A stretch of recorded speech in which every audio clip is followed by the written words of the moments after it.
We're going to be checking out some more geography now. We've got Australia. If I was going to move, Australia will be one of my top 3 countries. If I could get over the fact their wildlife and the animals and the stuff they got over there, then yeah, I always thought it would be an amazing country to go to. I know a little bit about Australia, but yeah, let's check out some more about Australia. All right, everybody, let's just all get it off of our chests. Koalas and kangaroos, boomerangs, didgeridoos, Sydney, Melbourne, Uluru, crocodiles, cockatoos, everything that will kill you, shrimp on bobbies, that's not true, that Vegemite stuff that tastes like poo, coral reefs and platypuses, platypi, what's the plural of platypus? All Australia's right, got too much, man. It's got too much. Country. It's time to learn geography. Now! Hey everybody, I'm your host Paul Barbado. Today's gonna be Australia. You know the drill, let's dissect the flag. The Australian flag has a blue field with a Union Jack on the upper hoist corner to represent that it was a former colony and a current Commonwealth of the United Kingdom, with a large star under it representing the Commonwealth, and the 5 stars on the right, the Alpha, Beta, Gamma, Delta, Epsilon Crucis, to the right representing the Southern Cross constellation. All right, that was fun. Now let's discuss about the borders.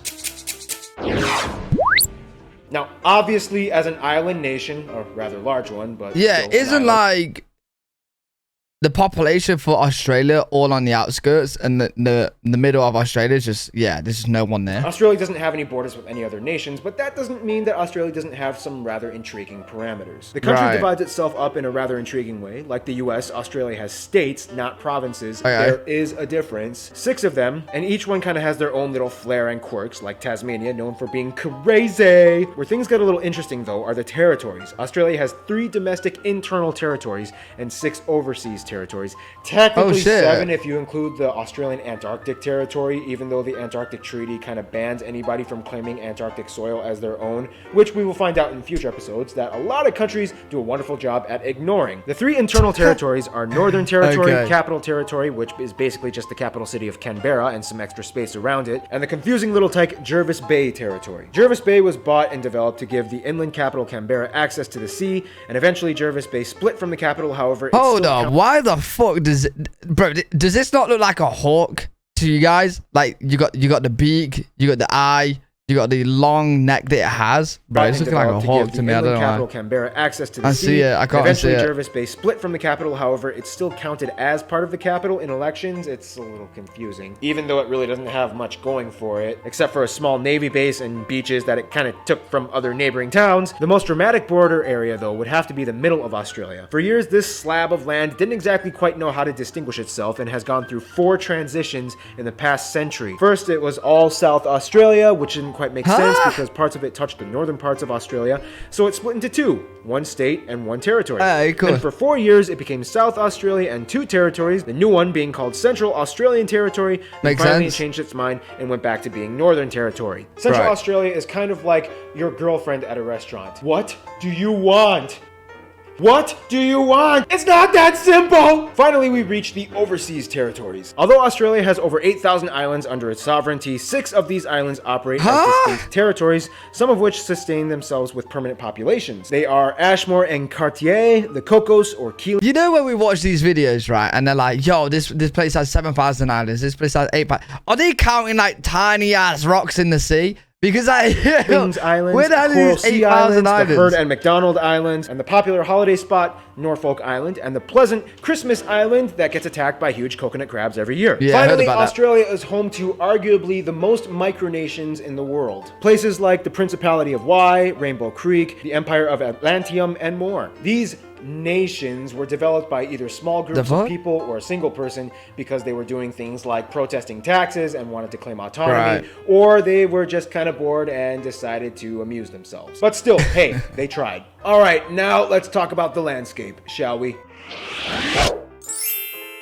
Okay, not all of Australia is a desert, okay? Only about 35%. Okay, so besides Antarctica, Australia is the driest continent on the planet, which explains why, yes, 85% of the population lives along the edges of... Yeah, that's what I was saying. 85... That's not 35%, by the way. That's not 35. That's more than half of Australia. But 85% of the population lives here. That's crazy.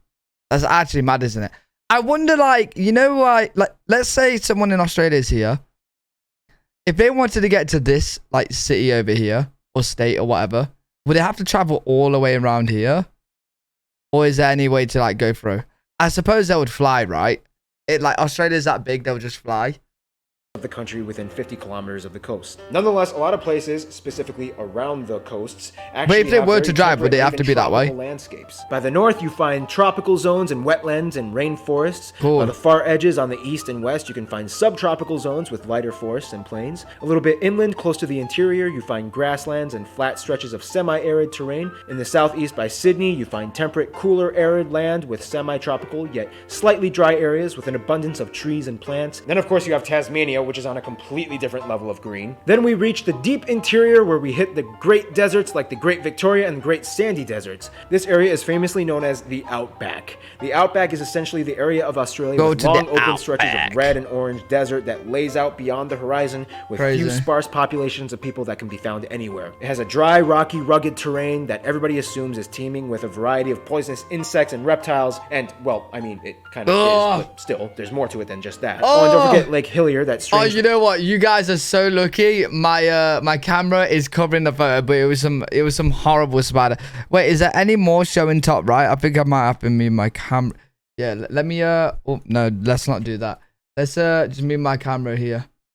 Let's just put me here for now, lake that so you guys can see the pictures. Pink for some strange reason that baffles scientists. Now, if there's one thing that really wait. I've seen this lake before. Well, I mean, it kind of is, but still, there's more to it than just that. Oh, and don't forget Lake Hillier, that strange lake that is mysteriously naturally pink for some strange reason that baffles scientists. Now, yeah, that's so one thing weird. That really epitomizes Australia, it would have to be its world-renowned beaches and coasts. People flock from all over the world just to enjoy the beautiful, pristine atmosphere of a real, authentic Australian beach. Just remember to put on your sunscreen, though. Australians actually kind of have a joke where they can tell who the ignorant tourists are. It's usually the ones who think they'll be totally fine sitting out in the sun for more than 20 minutes. Skin cancer rates are actually exceptionally high in Australia, and the population has acknowledged the precautions that they need to take. Now, we all know that Australia is home to some of the most unique and curiously distinct animal species in the world not found anywhere else. However, Australia is also known as the home of many feral species. Australia has over 50 invasive species that were brought over to the land from areas mostly in Europe, and over the course of nearly 1.5 centuries have bred and spread like wildfire all over the country. Animals like the European rabbit, red fox, water buffaloes, goats, pigs, even camels, and worst of all, the famous cane toad. They've all gone wild and have cost the Australian government billions of dollars in environmental damages and maintenance. Yeah, I don't really know how to transition into the demographics from this part, so here's demographics. Today, Australia has a population of about 23 million people. Now, to many outsiders, Australia is kind of known as the place... What did I just pause? That is a crazy, this 23 million, that's crazy. To say how big Australia is, that's so little. About 23 million people. Now, to many outsiders, Australia is kind of known as the place where the British sent their prisoners. First of all, that's rude. Second of all, that's only, like, kind of half true. Yes, during the early years of Australia's colonization from the UK, droves of convicts were sent to penal colonies in Botany Bay, which is now in present-day Sydney. Over 165,000 convicts, about 25,000 of which were women, were sent over the course of 80 years. Although the British weren't the first ones to discover Australia, it was actually the Dutch. As they came, they named the land New Holland and the adjacent island next door to New Zealand after the province of Zeeland in the Netherlands. However, as we'll soon discover, the Dutch were really good at discovering places, but kind of not so good at colonizing and maintaining those places for themselves. However, most of Australia's population came from natural colonization from British non-convict nationals. Some would argue that Australia was kind of like the UK's version of Operation Backup Plan in case of America goes crazy. After the American Revolution, the UK tried to compensate for lost colonies by re-establishing new ones, and Australia was hot on the list. About 85% of the population is European. Asians make up the next largest minority of about 12%, mostly coming from China and India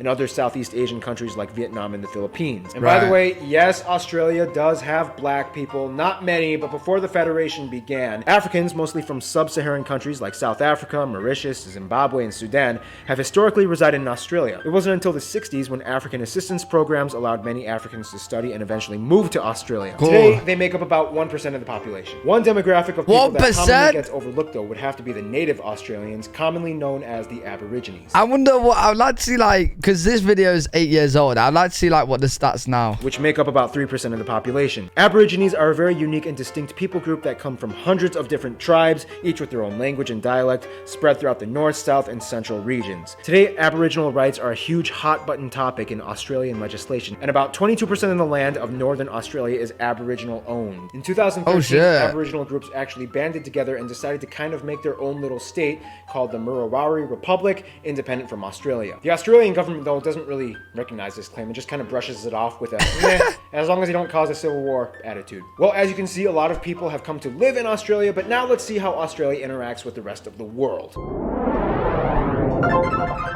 Australia is, let's just put it very simply, a very popular country. If this was high school, Australia would be on the top of the social ladder, hands down. Everybody knows something about Australia. When it comes to friends, though, Australia not only goes for the cool kids, but also the strategic ones. Of course, Australia gets along with many of its Asian neighbor nations, specifically China and India, as large numbers of people from those nations live in Australia, and they do great business with them as well. Australia gets along pretty well with the islands of Oceania. Is there anyone that doesn't like Australia? Fiji. In 2006, Australia refused to back up a military coup that overthrew the government in Fiji, and since then, things have been a little weird between the two countries. In terms of their best friends, though, of course, New Zealand would have to rank in the top level, and they are basically like siblings that share a very similar culture, language, and histories as former colonies, whereas the UK also has a high priority on Australia's entourage as they make up the largest demographic of people ethnically and as migrants in the country. But finally, we reach the USA. The USA and Australia kind of have a little crush on each other. Australia is always there to back up the US in times when allies are necessary, and the US, well,